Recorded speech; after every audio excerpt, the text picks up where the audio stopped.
Welcome to the Tech Egg. Don't get scrambled. Enjoy the video. In this video, I will show how to make cabbage paratha. First, grate about 1 cup of fresh cabbage.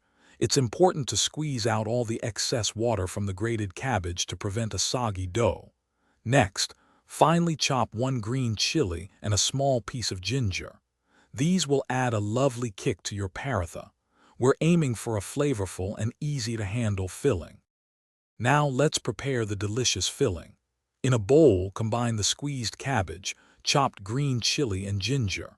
Add 1/4 teaspoon of turmeric powder, 1/2 teaspoon of red chili powder, and 1 teaspoon of coriander powder.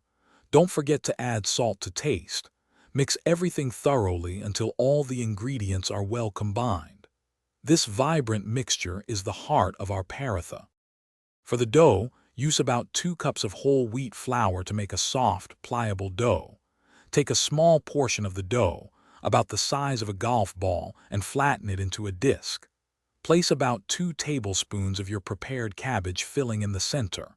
Carefully bring the edges of the dough together and seal it, ensuring the filling is completely enclosed.